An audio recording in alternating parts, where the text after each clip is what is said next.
এই নতুন কোয়ার্টারে কস্তুরীরা এসেছে 6 মাস হলো। তারপরের বদলির চাকরি। কোয়ার্টারটার পেছনে একটা ছোট্ট বাগান আছে, জানলা দিয়েই দেখা যায়। বেশ ছোট বড় গাছে ভরা। সেদিন রাত্রে প্রচণ্ড ঝড় হচ্ছিল, আর ঝড় থামতেই মাঝরাত্রে এক মহিলার আর্তচিৎকার শুনে ঘুম ভেঙে গিয়েছিল কস্তুরী আর তার বর কৌশিকের। চিৎকারটা মনে হলো পিছনের বাগান থেকেই এসেছিল। কারেন্ট অফ বলে কৌশিক তাড়াতাড়ি টর্চ জ্বালিয়ে জানলা দিয়ে দেখতে চাইল বাগানের দিকে। টর্চের আলোয় আধা অন্ধকারে বোঝা গেল বাগানের আম, লিচু, কাঁঠাল এরকম অনেক গাছই প্রায় উপড়ে গেছে, এত ঝড় হয়েছে। সেই সঙ্গে পাঁচিলের একদম গায়ে কৃষ্ণচূড়া গাছটাও কেমন যেন শিকড় ছেড়ে উল্টে পড়ে আছে। আর সেই কৃষ্ণচূড়া গাছটার কাছে কেউ যেন উপুর হয়ে কিছু একটা করছেন। টর্চের আলো ফেলতেই লোকটা পিছন ফিরে তাকালো। অল্প আলোয় দেখা গেল পিছনের বাড়ির গাঙ্গুলি মশাই। কি করছেন এখন এই অন্ধকারে, ওরা দুজনে ঠিক ঠাহর করতে পারল না। গায়ে আলো পড়তে ওদের দিকে ফিরে ব্যাকুলভাবে হাতছানি দিয়ে ডাকলেন তিনি। কিছু বিপদ হয়েছে বুঝতে পেরে কস্তুরীর আর তার বর তাড়াতাড়ি পেছনের দরজা দিয়ে গাছটার নিচে গিয়ে দেখল গাঙ্গুলিবাবুর স্ত্রী অজ্ঞান হয়ে কৃষ্ণচূড়া গাছটার গোড়ায় পড়ে আছেন। তাকে একা টেনে তুলতে পারছেন না বৃদ্ধ মানুষটি। ব্যাপারটা কিছুই বুঝল না কস্তুরী। এত রাত্রে ঝড় থামতেই গাঙ্গুলি গিন্নি এই পরিস্থিতিতে এই বাগানে এলেন কেন? কৌশিক তাকে ইশারা করে ঘরে যেতে বলল। ঘরে তাদের 5 বছরের ছোট ছেলে শুয়ে আছে একা। হঠাৎ ঘুম ভাঙলে কাউকে দেখতে না পেয়ে ভয়ে চিৎকার করে কাঁদতে পারে। কস্তুরী মনের মধ্যে অস্বস্তি আর অনেক জিজ্ঞাসা নিয়ে ঘরে চলে এলো। কৌশিক আর গাঙ্গুলি মশাই ধরাধরি করে গাঙ্গুলি গিন্নিকে ঘরের ভেতরে নিয়ে গেলেন। এই গাঙ্গুলিবাবু আর গাঙ্গুলি গিন্নি দুইজন বয়স্ক মানুষ। এরা দুজন একটু অন্যরকম। দুজনে একাই থাকেন, কারোর সাথে কথা বলেন না, কারোর সাথে মেশেন না। ওনার স্ত্রী পাগল মতো সারাদিন পিছনের বাগানে ঘোরাঘুরি করেন। এখানে আসার পরেই কস্তুরী কাজের মাসির কাছে শুনেছিল পিছনের জানলা দিয়ে দেখবে কত রঙ্গ বাগানের মধ্যে, বলেই মুখ বেঁকিয়েছিল কাজের মাসি। বাগানটা তাদের কোয়ার্টারের পেছনে, একদম গায়েই। বাগানের পরেই গাঙ্গুলি মশাইয়ের বাড়ি। সত্যি কস্তুরী আড়াল থেকে কাজের ফাঁকে ফাঁকে দেখেছে সারাদিনে অন্তত 10-12 বার গাঙ্গুলি গিন্নি কৃষ্ণচূড়া গাছটার কাছে এসে কী যেন বিড়বিড় করেন। আবার কখনো একা একা হাসেন, গাছটাকে জড়িয়ে ধরে আদর পর্যন্ত করেন। কস্তুরী মনে মনে অবাক হয় আর ভাবে পৃথিবীতে কত রকমের যে পাগল আছে। এক একদিন তো বাড়ি যেতেই চান না। গাঙ্গুলি মশাই তখন জোর করে ডেকে বুঝিয়ে ওনাকে ঘরে নিয়ে যান। কস্তুরীরও কেমন অস্বস্তি হয়। সত্যিই বলে তাহলে কাজের মাসি। ভদ্রমহিলার মাথায় সমস্যা আছে, এইসব পাগলা পাগলি দেখলে তার আবার বড্ড ভয় করে। এর মধ্যে একদিন দুপুরে কস্তুরী ছেলেকে খাওয়াচ্ছিল ঘরে বসে। কৌশিক অফিসে, ছেলে রোজকার মতো বায়না করছিল খাবে না বলে। কস্তুরী যতবার গালে ভাত দেয় ততবার ছেলে থুফ করে ভাত ফেলে দেয়। নিরুপায় কস্তুরী রেগে গিয়ে ছেলের গালে ছোট্ট একটা চড় মারতেই ছেলে একেবারে ভ্যাঁ করে কেঁদে উঠল। এমন সময় গাঙ্গুলি গিন্নি তাদের ঘরের জানলা দিয়ে উঁকি মেরে আর্তনাদ করে উঠল, ওমা, বাবুকে মারছিস কেন? মারিস নি, একদম মারতে নেই রে। জানলা দিয়ে হঠাৎ এইভাবে গাঙ্গুলি গিন্নি কথা বলাতে কস্তুরী কেমন যেন ভয় পেয়ে গিয়েছিল। তাছাড়া এইভাবে অন্যের জানালায় উঁকি মারা এ কেমন অভদ্রতা। তবুও প্রতিবেশী হয় তাই সামান্য হেসে বলেছিল, দেখুন না মাসিমা, কিছুতেই খাচ্ছে না। সঙ্গে সঙ্গে উনি ভীষণ বেদনার গলায় বললেন, খেতে হবে না ওকে, খিদে পেলে ঠিক খাবে, কিন্তু মারিস না বাবুকে। উফ, কি যে কষ্ট। বলে বুকে খুব কষ্ট হচ্ছে এরকমভাবে নিজের বুকে হাত বোলাতে বোলাতে ছুটে চলে গিয়েছিলেন তিনি। কস্তুরী খুব অবাক হয়ে গিয়েছিল। তারপরে জানলার দিকে চোখ যেতেই দেখল কৃষ্ণচূড়ার গাছটাকে জড়িয়ে ধরে মাথা ঠুকছে আর ফুপিয়ে ফুপিয়ে কাঁদছেন।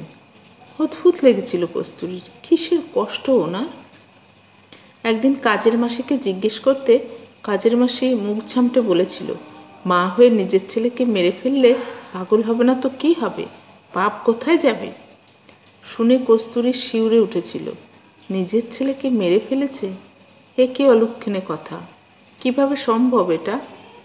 ছেলেকে বুকে জড়িয়ে ধরে ভয়ে তাড়াতাড়ি কোয়ার্টারের পেছনের জানলাটা বন্ধ করে দিয়েছিল কস্তুরী।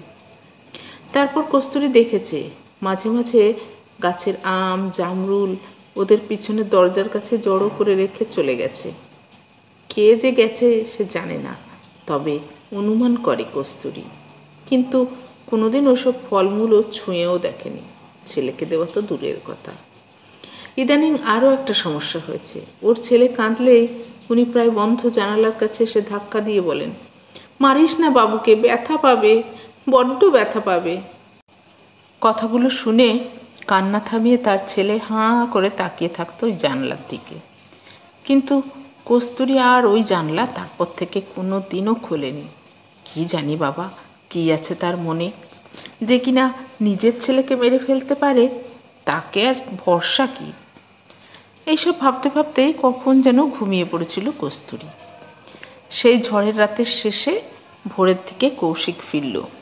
হাত মুখ ধুয়ে এসে ক্লান্তভাবে খাটে বসতেই কস্তুরী জিজ্ঞেস করল, কি হলো গো, কেমন আছেন এখন?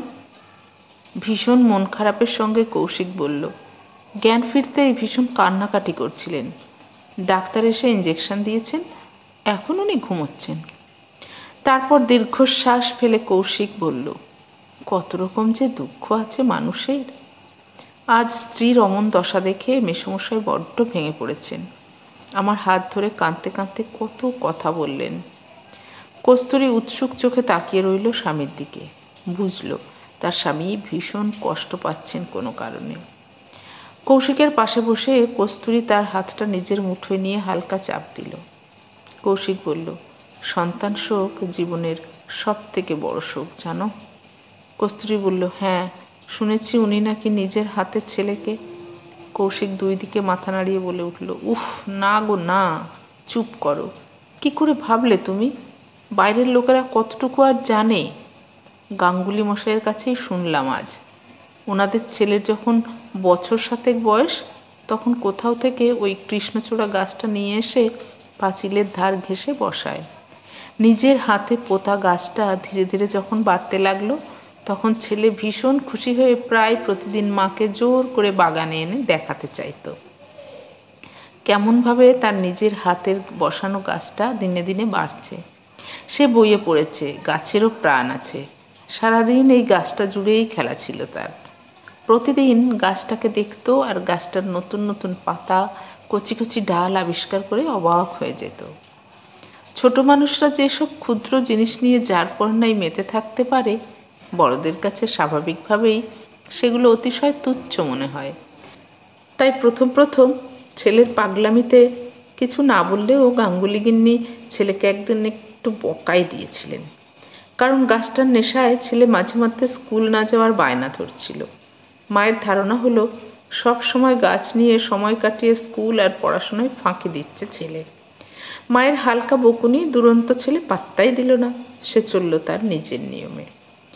এর কয়েকদিন পরে সন্ধেবেলায় পড়তে বসে গাঙ্গুলি গিন্নি হঠাৎ খেয়াল করলো অঙ্ক না করে অঙ্ক খাতার নিচে ছেলে আঁকার খাতা নিয়ে এক মনে কৃষ্ণচূড়া গাছ এঁকেছে, আর তাতে হেলান দিয়ে নিজেকে এঁকে পাশে লিখেছে, আমার প্রিয় বন্ধু।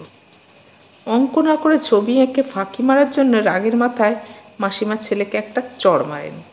সব মায়েরাই ছেলে মেয়েদের এরম টুকটাক করে মেরে থাকেন পড়াশোনায় ফাঁকি দিলে।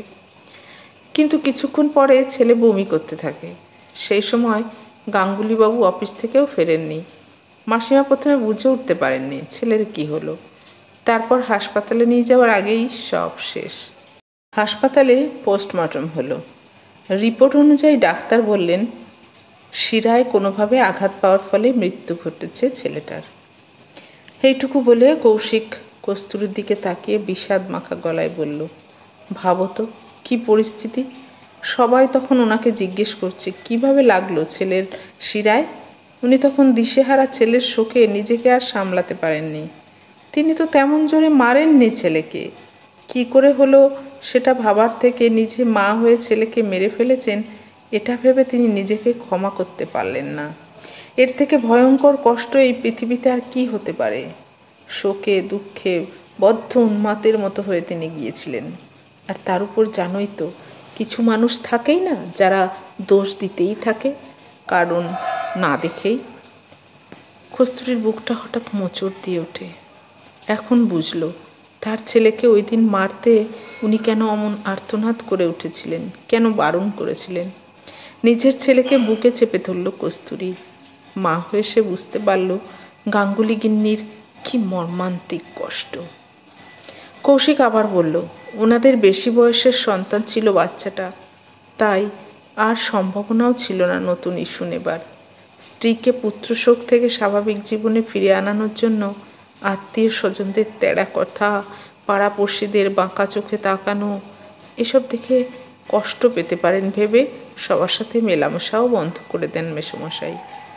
কয়েকবার সুইসাইড করতেও গিয়েছিলেন গাঙ্গুলি গিন্নি। ওই পরিস্থিতিতে স্ত্রীকে কিভাবে সামলাবেন একা বুঝে উঠতে পারছিলেন না। নিজেও মনের দিক থেকে ভেঙে পড়েছিলেন ভীষণ। তার মধ্যে একদিন ভোরে ঘুম ভেঙে দেখেন বাগানের ওই কৃষ্ণচূড়ার গাছটাকে জড়িয়ে আদর করছেন ওনার স্ত্রী, আর পরম স্নেহের সাথে কী সব বলছেন। দেখলে মনে হচ্ছিল ছোট্ট গাছটাও পাতা দুলিয়ে দুলিয়ে কথা বলছে ওনার সাথে। গাঙ্গুলি মশাইকে দেখে একগাল হাসি দিয়ে ওনার স্ত্রী বলল, বাবু স্বপ্নে এসেছিল একটু আগে, এইখানে দাঁড়িয়ে হাসছিল, ও এখানেই আছে। হ্যাঁ গো, ভোরের স্বপ্ন সত্যি হয় তাই না? বলেই উত্তরের অপেক্ষা না করেই পরম বিশ্বাসে গাছটাকে আবার আলতো করে জড়িয়ে ধরলেন, ঠিক যেন ছেলেকেই জড়িয়ে ধরে আদর করছেন। দীর্ঘদিন পরে স্ত্রীর সেই হাসি মুখ দেখে মনে মনে ভীষণ স্বস্তি পেলেন। তারপর ধীরে ধীরে তার স্ত্রী সুস্থ হয়ে উঠলেন। ওই গাছটিই বাঁচিয়ে দিল তার গিন্নিকে।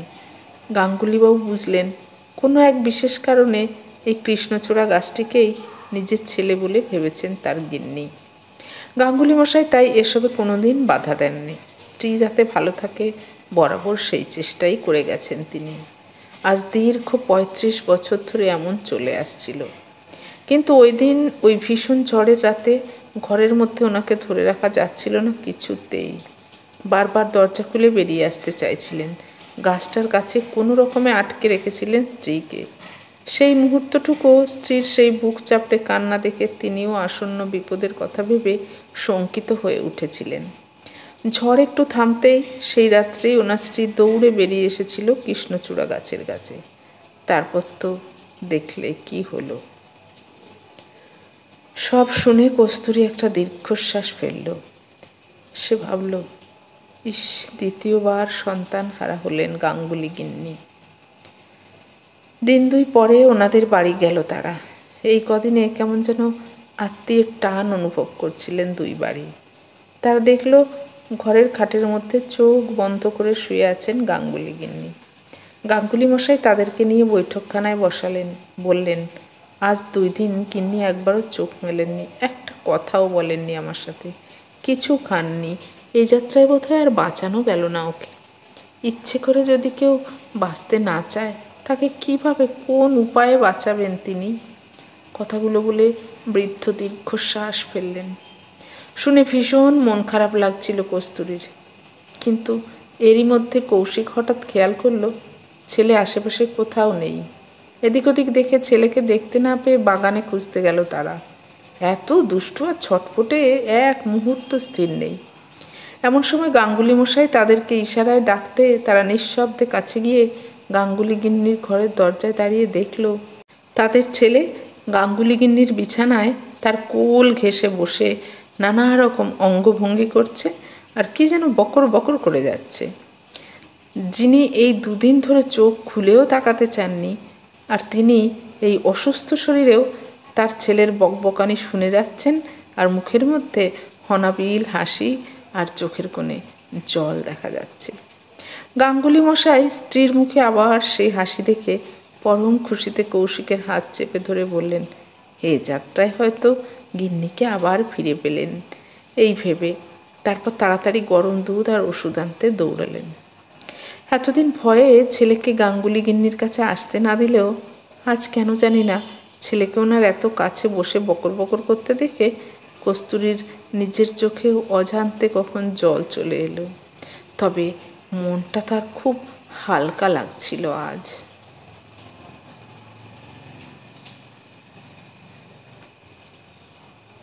এতক্ষণ শোনালাম গল্প ফিরে পাওয়া, কলমে ঝুম্পা মণ্ডল, কণ্ঠে আমি অপর্ণা।